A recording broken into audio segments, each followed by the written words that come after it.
Corinne Michaels, welcome to book club. Thank you for having me. I'm so excited. Like I was one of your like earliest stands regarding your podcast. So like this is a full circle moment for me. I know, well, I'm fangirling myself. When you DM'd me on release day and you're like listening to the episode, I was like, oh, perfect. So I can die now. That's great. Um, Day is made, life is made, everything's beautiful. I love it. Could not be more excited to have you on. I like to start every episode by asking about your villain origin story. I feel like most writers started off as readers. So, Yeah. what got you into reading the romance genre, and then what got you to write the romance genre? So reading, yes, I have been reading romance since I can literally remember. I was 13 years old and I would sneak my grandmother's Danielle Steele books and hide underneath the covers and read until like 2 in the morning with a flashlight. Like I literally was that story. I had so my grandma lived at the beach and my mom was a single mom, so we would have to go spend the summers with my grandma. And so my sister was always like making friends, and I was just reading books on the beach and like hiding with them. So the other part of it is my maternal grandmother and my paternal grandmother were best friends, and they both worked at the library. My one grandma was a librarian, and the other one worked in the library at the front desk. So I grew up literally in the library. Like I grew up going and spending like days and days and days just like back in the children's section, like devouring books. So yeah, I've always been a reader. And um I definitely like I think that most readers have like seasons, right? Like there was a period of time where probably I wasn't reading at the volume that I've read at other times. And then I became like a crazy twihard and and then I got into 50 Shades of Grey and then yeah, and then that kind of like naturally progressed into like you should write a book. And I did. I love that. That's incredible. Yeah, so I feel like my journey has been like since I was a baby. I was reading books and I've always loved it. And I actually wrote my first book when I was like 13. I found it on like, you probably won't know what this is, but a floppy disk. I had like a floppy disk that had the story of me and the boy that I must have been in love with at the time. And how we met and how we became. And it was like this whole fictional story between a girl named Abigail and it's like now that's my Sourdough starter's name. So there you go. My original heroine. But yeah, I've always written, I've always loved to write. I used to write more short stories than like obviously I didn't write novels until I wrote my first book. That's incredible. Did you always want to be an author, or was there No. another dream job? Okay. No, I wanted to rule the world. Like I had I was kind of like very I wanted to be president, I wanted to be an astronaut, and then I realized I'd have to do math and I didn't want to do that. And then you know what I mean? Like I had big dreams of always wanting to do something like kind of grand, I think. Um but yeah, I don't remember like a time where I was like, I want to be a writer. You know what I mean? Like I just always was a writer. So I don't really feel like it was ever a dream. It was just what I did anyway. That's that's so fascinating, but also like it was in your bones the whole time. And you are kind of taking over the world. I mean, One book at a sure, we can time. one book at a time. Yes, that's incredible. And how many books do you have published? I don't know. I think it's got to be like 40 something. There's got to be 40, I think. I stopped counting at some point. I don't know why, but I was talking to somebody the other day and I was like, well, I have like 40s. I don't even know how many books I have. And I probably should have counted at that point, but no, I don't know. It's definitely over 40, but I'm also ahead. So it's really hard for me because like in my head, I'm like, oh, I've written more books than are out. So I don't know how many I'm at. Yeah, it's like at a certain point. Yes, someone in the comments will know the exact number and page count and all the things, and we love them for it. I hope they're there for it. They will be. We know they will. Hello to the person in the comments who's going to be doing that. They're typing now. So, out of those 40 something, is there a book that stands out in your mind as the easiest and the hardest to write? Probably. I feel like I have one in every series. That's the easiest and the hardest to write. If I were to say like what was the easiest book I ever wrote, I don't know easy actually. I will say they all have their challenges. I probably would say like one of my easiest books to write was my first book because I didn't have expectations and I didn't have any like pressure on me. I just wrote what I wanted to write. I mean, I didn't really know how to write well. I will admit that. Like I really didn't understand when to start new lines, and because when I wrote previously, I just wrote for myself. I never ever had to follow any rules. I just wrote stories. If it was one giant run-on sentence, I could have cared less. Nobody was reading it. But then when you're gonna write for people to read, you have to know how to actually physically write the book. So I will say that that was probably my hardest part about the first book, but I just got to write whatever the hell I wanted to write. I didn't care what readers expected. I didn't care what people were going to complain about. And not that I didn't care in the grand scheme, but like as I was writing, I just got to write. Right. There's just no expectation on it. Yeah, hardest to write, I still think is going to be Say I'm Yours. It's going to be in that series. That was a really tough one. That was the first, I don't want to say the very first time I felt like immense pressure, but like Say You'll Stay had been like blow the doors off of anything I'd ever experienced before with books. And, and then Say You Want Me was just as explosive as that book was. So then I went to write the third book and I was like, like I don't know what to do. Yeah, it was like soul crushing pressure. Um so I still think that that was one of my hardest, and it's probably one of the ones that most people don't really love. And I'm sure it came across in a lot of ways as like a lot of pain for me because it was very painful for me. But I have like one of those in every series. And it's so funny because like I'll say like if somebody don't like that book, it's okay. Like I have books where I'm like, that's a free pass. I'm like, it's okay. You didn't have to like it. Like I get it. I get it. Like if there are books that either were really controversial in that kind of like storytelling, or they were books that just were really hard for them to read, or they deal with tough top. Like so I have books in every series that I'm like, it's okay. You don't have to like that one. Yeah, this one's for me.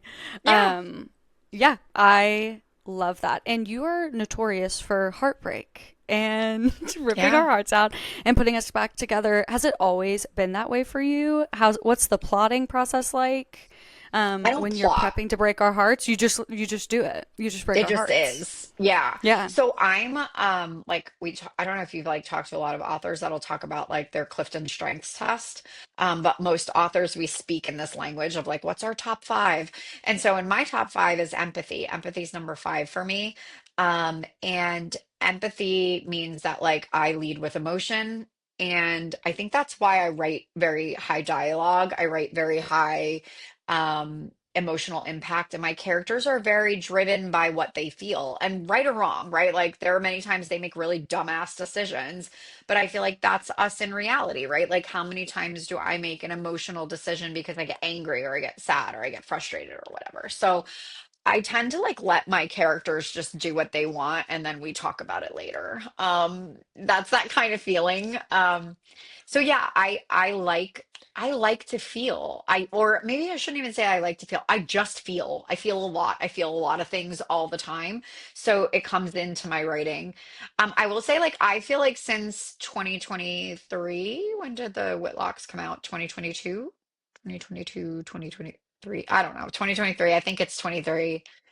I've been on a let's not be so damn sad trend. Like I don't really feel like Ember Falls or the Whitlocks are very emotional. No, there's some angst, Yeah, but not, yeah, yeah, but not not like tear your heart babies out. dying and terrible Right. things. Terrible. Right.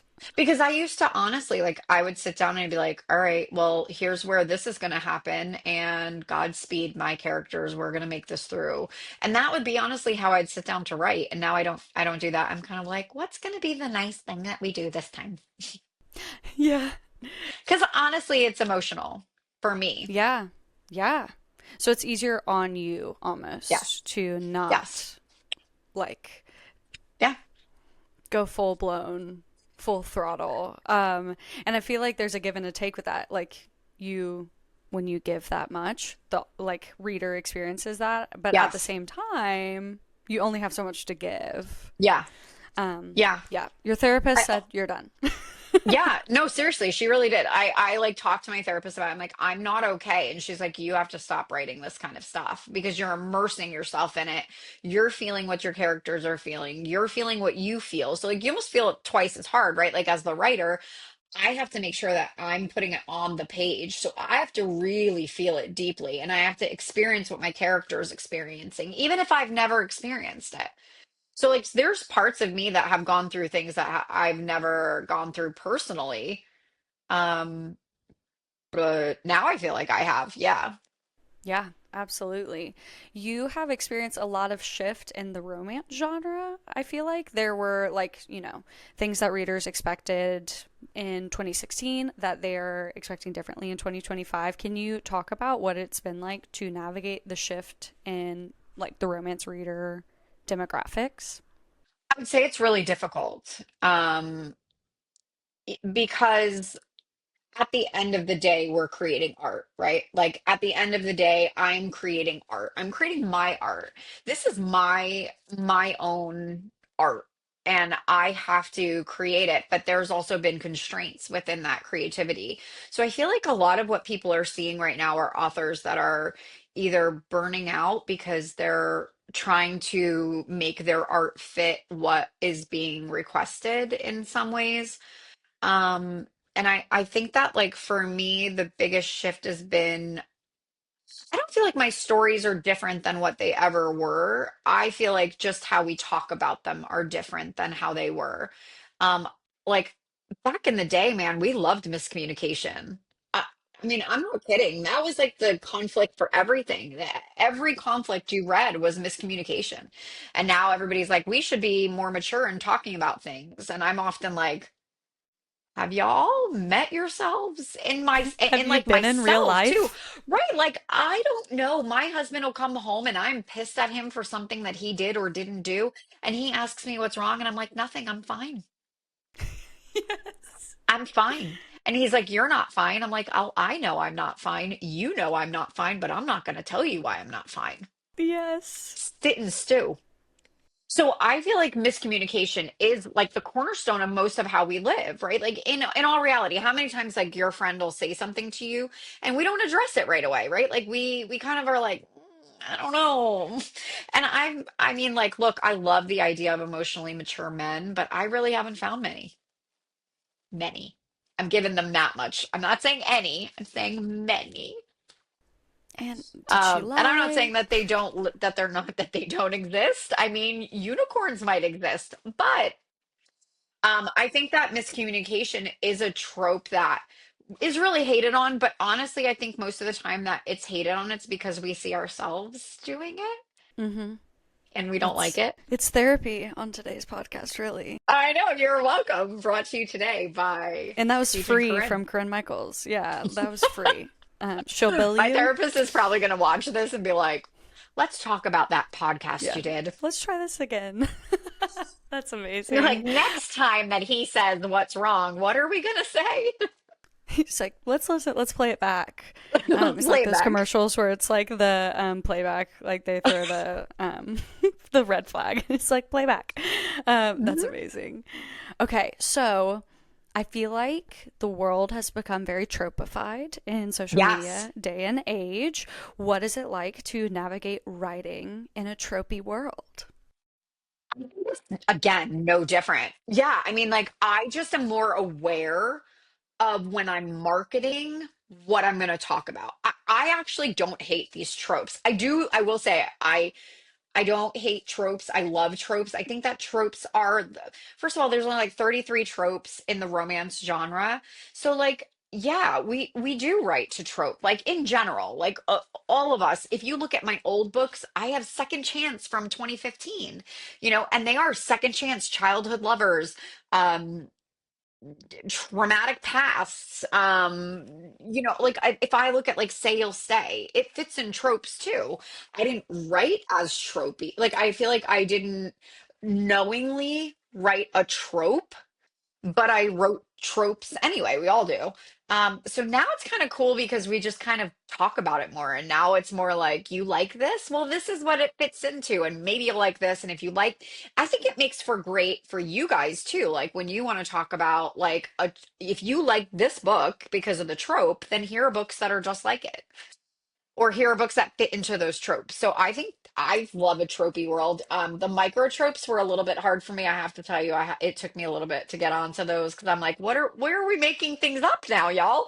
I'm like, we're just making up tropes now. I'm like, I don't understand what's happening. And like literally, I'd be on the phone with my friends. I'm like, this is a trope. I'm like, I don't think this is a trope. He just has a tattoo. What is happening? And they were like, no, these are now micro tropes. And I'm like, okay, we're going with micro tropes now. So yeah, I mean, I don't to me, I don't see those as microchips. I see them as attributes, but I get whatever you guys need to call them to make it make sense. I don't care. I was telling someone the other day, they were like, you should do a microtrope recommendation video on XYZ. And I was like, I can't remember if it happened because it's micro. Like, it's not the thing that I'm remembering, it's the microtrope. So I don't Yeah. remember. Like I didn't realize guys with glasses was like a thing until I wrote Here and Now. And then it was like, holy crap. Everybody was like, he has glasses. And I was like, that's He a thing. does. Okay. Yes, you said true. I'm like, yeah, he's Uh, got glasses. the rumors are true. Ah, I love him. I love him so much. He's just the best. He's a dream. So you mentioned burnout 2 questions ago, and as you've been writing for years and years, do you have kind of a regimen when you feel yourself burning out, a fix or anything you do to help, or you on a hope and a prayer and a dream? No, I'm on a hope and a prayer and a dream, and I'm over here just pretending like it's not happening. I will say experienced really I experienced burnout last like year. Like I've struggled or I've been like right on the cusp of it. And that's really I think therapy really helps. I mean, I'm being honest, like my therapist really has her work cut out for her. And I'm constantly like, help me. Um but I think I'm learning, I think I'm slowing down. Like I've slowed down since selling my print rights. And that has actually been like a godsend for me. To have this period where I can take a breath and I'm not on this rat race feel of like if I don't produce and keep publishing 4 or 5 books a year, then I'm gonna be left behind. And now I'm just saying I'm doing what I can and I'm okay with that. That's the mantra we tell myself. And yeah, I mean, I think that honestly, I think the selling my print rights was the biggest gift I could have given to myself that I didn't even know I was giving myself in that sense. Like obviously it's been so amazing. Source Books has been just a dream for me with getting books in bookstores and all of the things I've gotten to do with the 2 books that I've already released. And but it's been really great because now it's forcing me to slow down a little bit. That what a like blessing in disguise, just in so many ways. Yeah. And you have experienced the author experience on the independent and the traditionally published hmm side.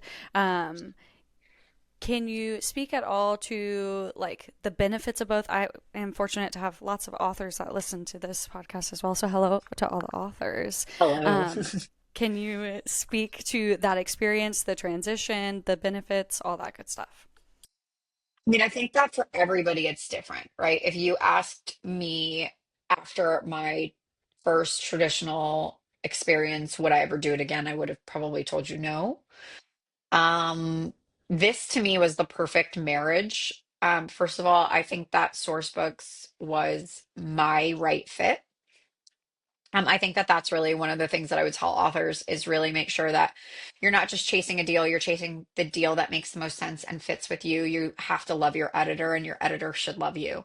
I think that that is really like so important in this thing. And then also your agent, should help guide you to the right thing. I had opportunities have come up in different things, not just this or not just that, and where my agent was like, I don't really know. Like, I mean, I don't really know. And so I'm very fortunate that I can have that open dialogue with her and say, like, is this the right fit for me? And she'll say, I don't really think it is. And then, or she'll say, you know what, you have to really think about this. And, here's the pros and cons, and you make your decisions. So I think that having the right team behind you is really the best thing that you can do. Surround yourself with people who have your best interests at heart, because we all want the deal, right? Like we have our goals, every single one of us. Some of it might be to see your book in a bookstore. Some of you, it might be a movie. Some of you, it might be to sell everything. Some of you, it might be, everybody has a really different view of it. So I would say that when, if I were to tell anybody, just make sure it's the deal that makes the most sense for you. Make sure that it is in your best interest and that you know what you're getting into. Like you have no, um, not no surprises, because there's always going to be surprises, but I just mean like you have a pretty good handle on what you're looking at. I think that this for me was the perfect marriage. Like I still am indie, but I'm still traditional. So like I'm kind of this like I get to kind of like have dips in two places. Yeah, yeah. So for me, this was the best possible scenario. Um, and I have a partner that I really feel comfortable with. I love that. Zooming out a bit just from the publishing experience to Yeah. just author life in general, is there any one or few pieces of advice that you wish that you had or that you could give to newer authors? I think the biggest piece of advice that I would give to any author that is just starting out is balance is not just a buzzword. It is very easy to just be nonstop book world, right? It is very, very easy for creators too. I'm sure you feel it. And I know a lot of the creators and influencers that I speak to struggle with this too. We are living in a digital world. It is so easy to get wrapped up and just drown in it. And I would say that that was my biggest mistake that I made in the beginning. I did not have a work-life balance at all. I didn't even know what the word balance was. I was just 24 hours a day writing. I have to write, I have to write, I have to do this, I have to be here, I have to do this. And you feel like there is a never-ending list of things that you need to do. That list will still be there tomorrow. It is okay. I do not work on the weekends. I refuse. My husband doesn't work on the weekends. My kids don't work on the weekends. I want to be a parent and a present partner. So I would say that that is one of the things. Now, when I get behind on my deadline, yeah, I might have to work a weekend. I mean, but for the most part, I don't work on the weekends. I also usually am done working by 5:30, 6 o'clock, the absolute latest. I'm on my phone here and there, but I put my phone down in the other room and I walk away. Like I'm not afraid to miss things anymore. And that is a really, really hard thing to teach yourself. But I would say that you can very quickly get lose yourself in it. So don't let yourself like find create boundaries and really stick to those boundaries. Obviously, things are going to shift. Like during a release week, my husband knows like you're not going to see me and I'm probably not going to shower and things are going to be really bad, but like just expect it. And he knows it. And we understand that. But then on the other times, I'm present, I'm still, eating dinner with my family and going out with my friends or, those kind of things. So I would just say like balance is not just a buzzword, like let it literally lead your life. Yeah, that's I love that advice. I need that advice. You know that. I To anyone who do doesn't know know, that. if you're a podcast listener, you probably do know I work for Corinne. So Paige she gets is, messages from me a lot. but I think that it's just so easy, right? Like we've just become these like and I say this to you and like like you are driven and you're hungry and I think that's amazing. I don't want to see you like womp womp Burn. Yep. Yeah. womp womp. My husband's like, this is a sprint, not a marathon. Like you're getting your feet under you and this is not a forever thing. And that is the key, at least for me in this moment, is Yeah. like, okay, I need to push right now because I just started my business and what have Yeah. you. But I know it's not forever. We also don't have kids. I say that a lot on the podcast when people ask me questions about how I'm like working so much. We don't have kids, and so our Yeah. family looks different. And I think that that's a big key that I try to remind people. But anyway, enough about me. That's not why people are here. People don't need to hear more about Paige. I'm pretty They sure get that like, you're exactly why people are here right now, my friend. well, we're they clicked on the Corinne Michaels episode, so we gotta. I'll get back to you. So can we chat Ember Falls? I Yeah. think it's time. Yeah. I am absolutely freaking obsessed with this series. It is small town romance perfection.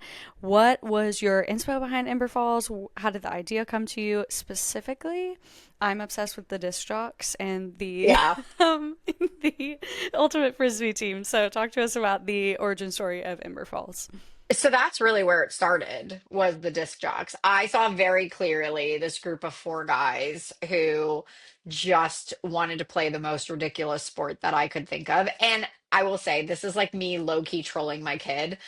So I don't know if you've like ever seen my Instagram, but my son is like a ball buster, and so am I. So he, for Mother's Day and my birthday every year, finds the absolute worst photos he can find of me from like my childhood, from me after I gave birth to him, one after I had a surgery. I mean, like he just finds the worst photos he can and posts them on his Instagram. And he's like, "Happy birthday, mom. I hope you have a great day, better than the one you had on this day," or like some like terrible thing. So on his birthday this year, I did the same thing. I found really bad photos that I could find of him and I posted them, and I was like, "I have more followers than you."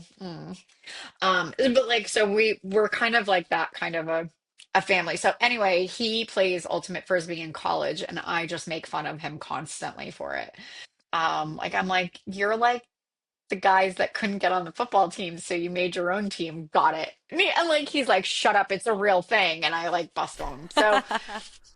So this was me like trying to make ultimate frisbee cool in my own way. But the disc jocks were really really clear to me. They were this group of guys that played they all played professional sport of some kind. Like they were like number one draft picks. They were really really like very like high achieving athletes in college, and now they play ultimate frisbee. So it was kind of like my way of doing that. And yeah, so that was how Ember Falls kind of created. And then I was like, okay, where do I want to set this town? And I'm like, I want to do it in Virginia because I live here. So, like, I love the Shenandoah mountain range and that area. So that's why Ember Falls is set in that kind of like westerny, mountainy towns area in Virginia.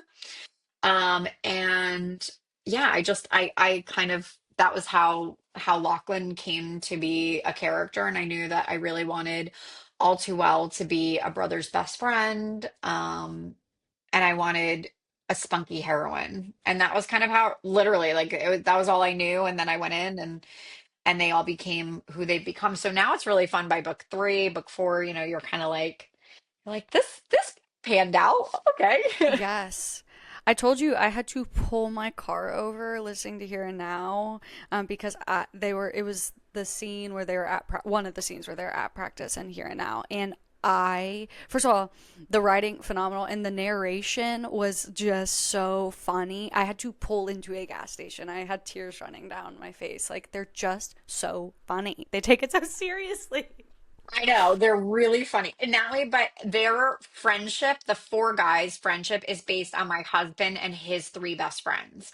So they low key bully each other so much. It's insane. Like the things they say to each other. Like there was a conversation in Here and Now. I think it was like a text thread where they were talking about like Miles being missing, and they're like, "Well, I get his truck," and the other one was like, "Well, who cares about that?" Like that's what they're like. Like my husband's best friend was in one of the hurricanes and we didn't hear from him for a couple days, and they were divvying up his stuff. Like I was like, "What is wrong with you guys?" I'm like, "He's missing." They're like, "He's not missing, he's fine." I'm like, "Oh my gosh." So yeah, like this is the way they talk. So very much like the quad of those guys, and the way that they talk to each other is very very much like my life. So yeah, I think that that's why each one is so like very singular to me. Each guy is very different. Each guy has very different um parts about him that I don't think I realized until I got into their story individually, which was really fun.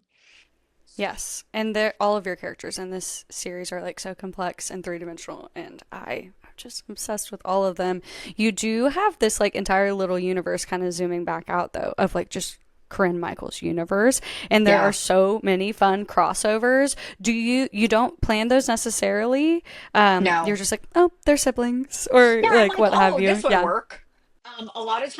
A lot of times it's like, oh, I am writing this and I need a cop. I'm like, oh, I have one of those. Let me borrow one from over here. I'm like, oh, this one's riding horses. Well, I have a horse rancher. Let me grab him. And so it's kind of like funny in the way that it works, whereas a lot of times I mean, I will tell you, my Salvation series gets the most workout out of anybody in my universe because I'm telling you, there's something I need from every one of those. So I'm always pulling them. Um, and I'm trying to stop doing it because I think that there's a lot of readers who feel overwhelmed by it. And I don't want anyone to ever feel overwhelmed by it. I just think that like in life, the 6 degrees of separation is like a theory that a lot of people live by. And so I kind of live by it in my books. Like, Yeah, you know, everyone knows everyone. Small everyone knows world. everybody. Right. It's Corinne's world. We're all, and then I borrow Melanie's. Like, I'm like, hey, Harlow, you got one of those? Let me borrow them. Can And I she borrow does the that? same with me. So we Yes. have fun I doing love that too. that. I asked you this where if you're listening on release day of this podcast, it's also release day of Against All Odds, the third book in the Ember Falls series. And our FMC Violet has a very spunky, incredible best friend She named does. Annalie. And I've gotten like numerous text messages asking what her book is, and I'm gonna let you break the news. She does not have a book. Annalie is just amazing. She's just that. She's Marianne out of the combo of Marianne and Wanda in Earl Had to Die. I'm telling you, like that is what she is to me. She's just your great best friend. She does not have a book. She's happily married. I mean, we find that out very, very early. She will stay happily married. So I'm sorry to break it to you, but Annalie won't have a book. She's just that great, great character. She's incredible. I got so many texts being like, "Where's her and her husband's book?" I'm like, "Oh, sad news." I Yeah. asked you, and you're like, Yeah. "No." Well, then I was Yeah. like, "Is it Melanie? Like, is it someone else's I universe?" know. No, I know. No, Annalie, man. She was just so fun for me. she's incredible. She really is. So, speaking then of Everett's best friend Hazel, I'm sure many people thought that it was going to be a best friends to lovers situation in Ember Falls, and it was not. And it happened exactly as it should. Was there ever a moment where it was going to be best friends to lovers, or it's No. always Everett and Violet? Yeah, I don't think that I ever saw Hazel with Everett. I think she'd kill him. And so I don't think that I ever had that as like oh, we should do this. Somebody else thought it was gonna be Hazel and Killian, and I was like, no. Oh Yeah, I no, was like, no. No, Hazel's just Hazel.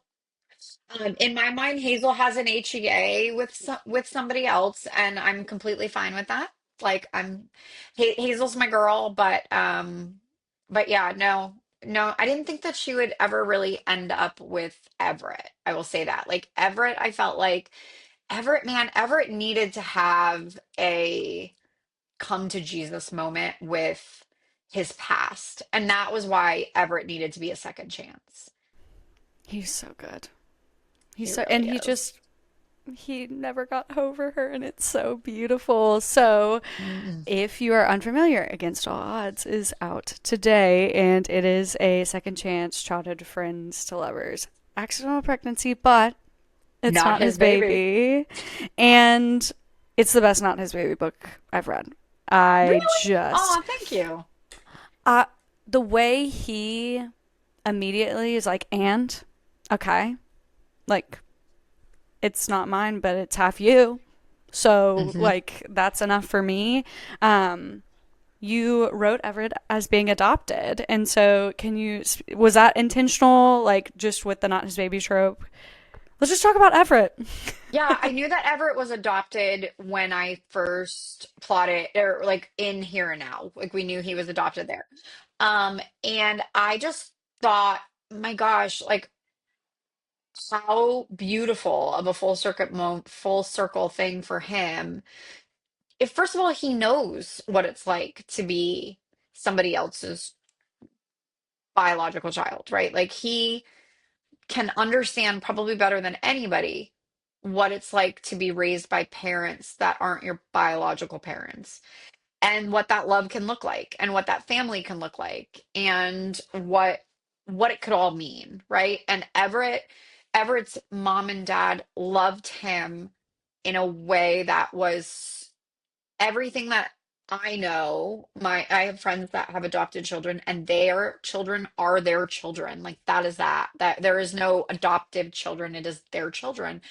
And so Everett's parents were the same, right? So I think for Everett, like he knows better than anybody that loving another child that is a child that is not your blood doesn't mean that they're not your child. So I can't imagine a better hero to have been faced with what he was faced with. And add on the layer of Everett knows what it felt like to lose Violet.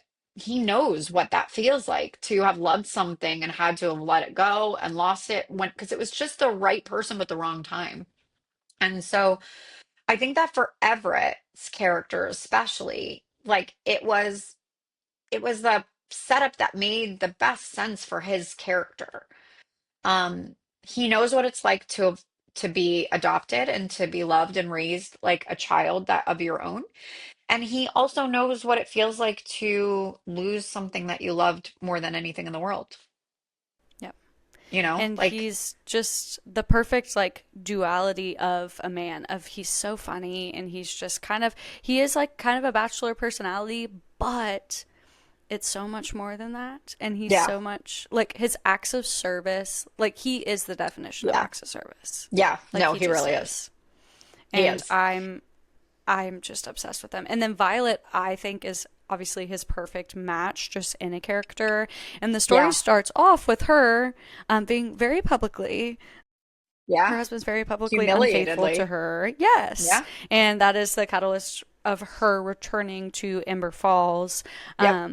What was your journey like with Violet, writing her?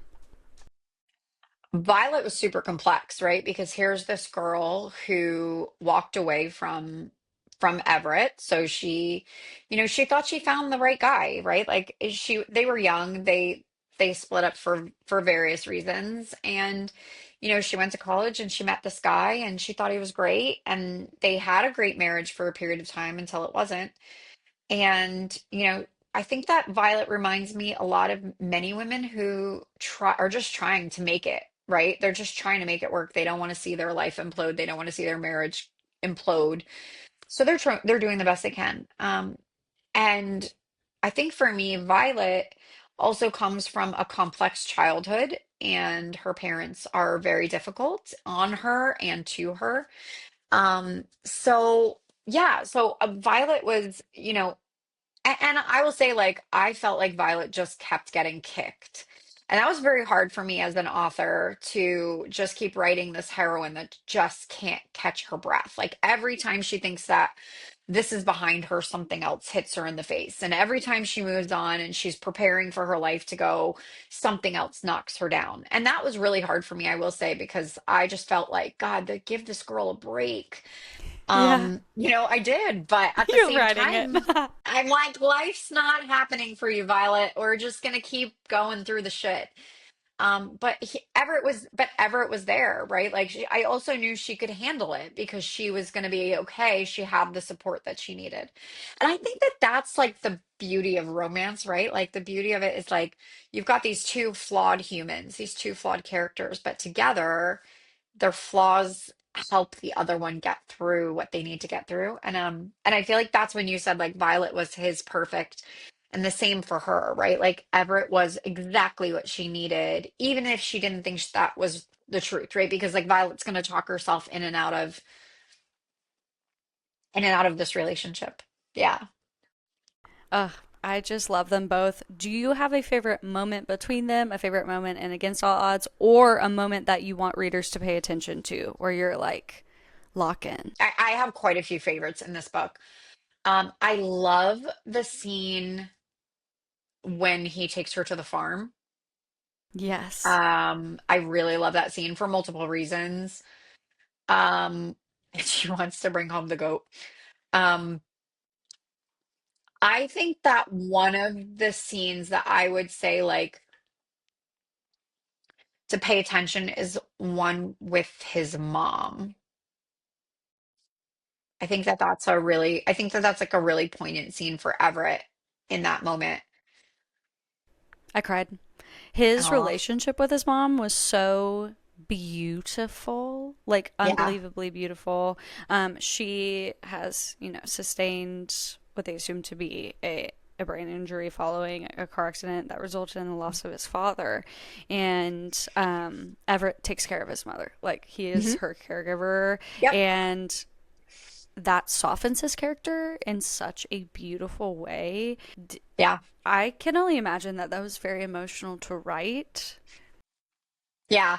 I mean, I also thought like Everett in this whole series has been like the funny asshole, right? Like he's kind of been like this like sarcastic, and he still is. He's still sarcastic and ridiculous, but like he really is just kind of like the clown in the group. And I just thought like how much that man is hiding behind his humor, as a way to just get through his everyday life. And I feel like Everett really is like a kaleidoscope. And when you start to turn it, you start to see all these different pieces of him fitting together to create this one picture.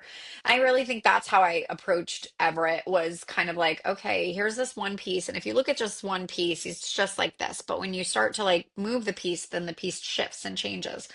And I think Everett was very multi-dimensional in that way, because he really went through a lot. He did. He did. And he could have been very just like sharp to the world, and he was Yeah, not. And I just felt that was so beautiful. I think his genuine kindness, like just as like being a kind person, first of all, just yeah, being a vet and his care for animals is like, well, someone yeah. loves animals. Like that's, but It's like a green flag right there. yes, but he chooses to be kind, like when it would just be easy to like be a lot of other things, which is something I love most about him. Hmm. I'm thinking of like particularly the scene where they slow dance in the bar Yeah, and she's just having the worst day, like the worst yeah, day, and he's like, dance with me. And at the time there was no music started playing. But yeah. he's like, I don't care if I make a fool of myself, like I'm going to do what I can to make your day better. I don't think you mentioned, if like, did you have a song in mind? I don't think you I don't mentioned think one. so. Yeah, I don't think I do. Yeah, I think I was just like, oh, like, I don't know. What a fun way. Like, what a fun way for a guy to just be like, I know your day's shit. We'll turn it around. Yeah. Yep, and the mattress. And the mattress. Yeah, he is just so sweet. Like he's just and but only really for her, right? Like that's the other thing. Like and his mom. Like the people he loves, he will go to war for. And I always feel like those are the kind of guys that I want to get behind. And I agree. And I Yeah, agree. I want a guy who will fight to the death for me, but I just, I could not be more obsessed with them. I, and really their entire just found family of the four guys and then their significant others. So speaking of them, can you chat about what's next in Ember Falls at all? I know you gotta keep it kind of tight-lipped, but yeah. So the last book will be Come What May. And that is Killian, and you've not met. So the one thing that all of these books have in common is the heroines in the story come from out of town, right? Like all of the heroines do not live in Ember Falls. So same thing in Come What May. Come What May is Killian, and his heroine, her name is Tessa, and Tessa is a publicist in um, we love in publicists. I know. And it's funny because Tessa works for Brinley. Fun. Yeah. Yeah. So if you Oh remember my at the gosh. end of Brinley's book, Yes. Brinley has to deal with like, remember, she has to have somebody go to Ember Falls to deal with the crisis. So Tessa is who goes to deal with the crisis Yes. in the end Read the of that book. Whitlocks. Yeah. Yeah. So in the Whitlocks, you find that out. So Killian is the client that is having a really shitty fucking day. And Poor Killian. but so yeah, Killian is in the Yeah. middle of a PR nightmare, and Tessa is coming in to quote unquote save the day. It is an age gap. Tessa is young, and Fancy. Killian, we all know Killian is Yep. 43, I think. Tessa is not 43. Love. It's a very big age gap. Yeah. Well, Yeah, it's so I don't think he's 43 actually. I don't know. I have to look. But anyway, it's like a 18-year age gap. Um, and it is a one night stand that does not go as planned. And it I will tell you is forbidden. It is best friend's dad. shut up. Shut up. I'm so excited. Yeah, yeah. This is So the first time hearing of this. I know I work for you, but just for the audience, this is the first time hearing of this. yeah, so it's best friend's Oh my dad. god. Oh my god. That's going to be so good. I already Mm, know. It's And it's it written. is It's out it's there. written, it's done. I It's mean, on your computer. it is there. But yeah, yeah. So I'm yeah, so that's a lot. It's a excited. lot of fun. And Um, can you say when that's coming? January. Okay. Counting So the that one will minutes. release with Sourcebook. So it'll be the Amazing. ebook, the print, and the audio will all release on in January, all together. And it's up for pre-order already, so you'll be able to Beautiful. yeah, Just go jump see right that. on it. If you are listening in July, the release of Against All Odds on the 23rd is the audiobook and the ebook. Yep, And then you will be able to get the paperback in stores in September. yep. September 30th, it will release in stores. Yep. So yeah, So yeah, all of your digital formats are available as we speak. yeah. And you need to go read right now, really, is what I'm saying. It really is just, it's unbelievable. It's heartfelt. The majority of people that I'm seeing like early reviews from, because Yeah. I'm on the pulse, are just like, I read it in like 1 to 2 sittings. It was unreal. The emotions, like people just can't put it down. It's unputdownable. Well, I'm really glad because I love, like, a lot of times I love a book and I'm like, oh, this will, this one hits and then it doesn't. Yep.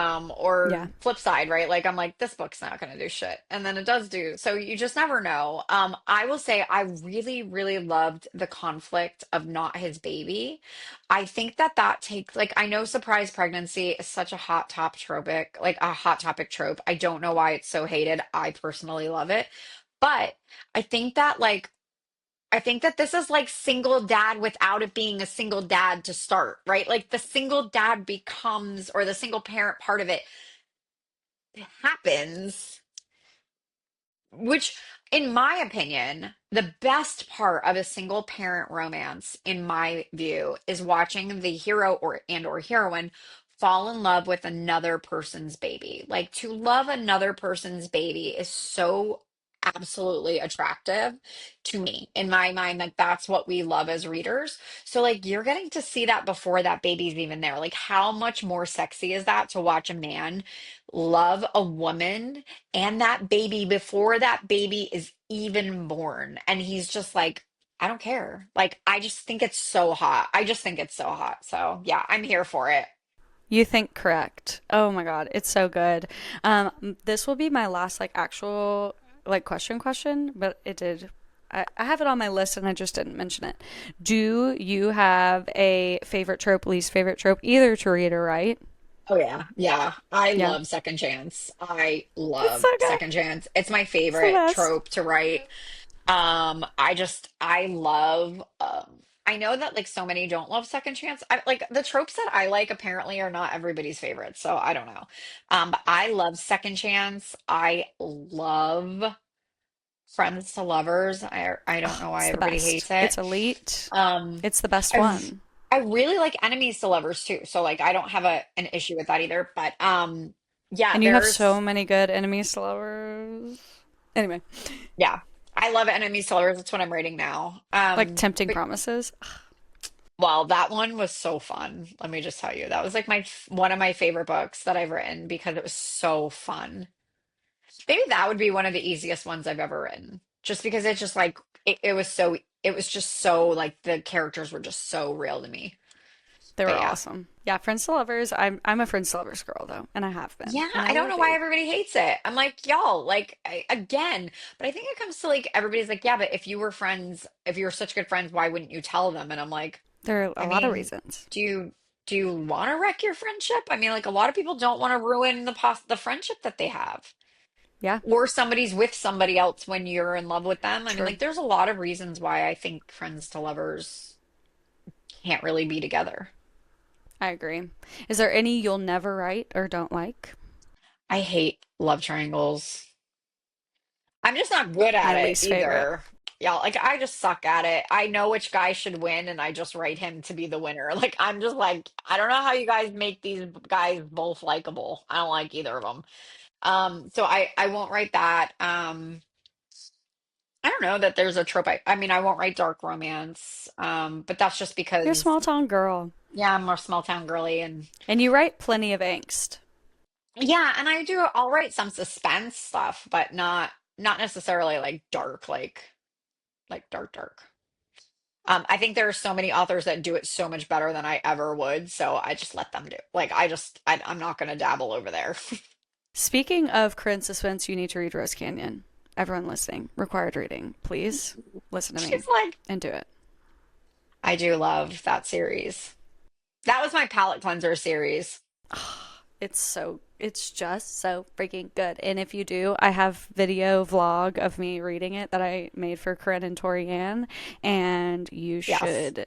If you read it and send me your Goodreads marked as complete, I will send you that vlog, exclusive VIP vlog. But if you do it, you get like there you go. You could put that on like your Yeah, subscription, like subscribe to page and you can get exactly. like video vlogs of her reading certain things. Exactly. But I'd it's do it. exclusive Corinne Michaels reactions only. I will tell Because I you, it's worth am it. going through your backlist. Like, Yeah. we're going through the backlist this year, Yeah. through the end of the year. So, if any creators are listening, Corinne's content team currently is open, and you Ah, too could be a cohort, and you could get emails from me. So this is yes. your call to please sign up and be a cohort because it's the best. We are a Um, lot of fun. we're the most fun, in my opinion, but I am very I was biased. gonna say we're really, really pushing on that one there, but yeah, no, we're a lot of fun. We're good. I will say I think most people in the group like genuinely love being there. Like Yes. we have a good time.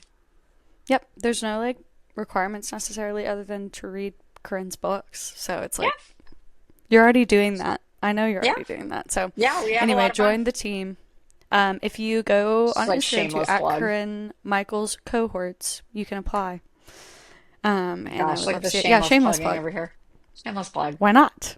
Like, why not? We're here all together and they've made it this far in the podcast episode. So it sounds like they want to be a cohort. Um, if I haven't been abundantly clear, that's my job with Corinne. She does. She But I runs love my it. content team. She's the Yep. best.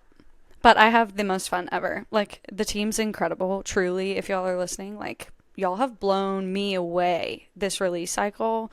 The Yeah. edits are stunning, the teasers, just all of it. So, thank you all for being here. I know the talent, I will say, like the talent of the current influencer is absolutely mind-blowing. Like I've been around a long time and this has just been like one of the coolest periods of time in terms of like creativity and talent in terms of like making edits and like doing these things. Like I look at like something that, I would have done back in the day and I'm like, that's pitiful compared to what these girls are making. I mean, you guys just absolutely blow me away. I mean, seriously, it's insane. The Yeah. humor with the reels and the TikToks, like, really, everyone, like, Yes. this Yes. release has just been Yeah, it's been so fun to watch, and I'm so incredibly appreciative to everybody, and especially like even if you're not an influencer and you're just listening, like thank you for all of the support, and I hope that like I can continue to earn your trust and like maintain your trust that I'm going to deliver on stories that you want to read. Yeah. Well, that is always my final question is you have a captive audience of Corinne Michaels fans, and is there anything you want to say to them? That's always my final. Love you guys. I just love you. Thank you for being on this journey with me for over 10 years. I am like every day I'm truly truly humbled and blessed to know that I'm still able to do what I love to do and um and that I have like the best readers that just show up and they're there and I'm internally grateful and I will forever like I don't know. I just will forever be grateful for everyone that comes out, that talks about my books, that tells their friends about my books, that comes to events, that shows up. It's such a blessing, and I'm so grateful. So yeah, thank you. Yes, thank you so much for being here. Thank you as always for attending book club, everyone, and I will see you in the next one.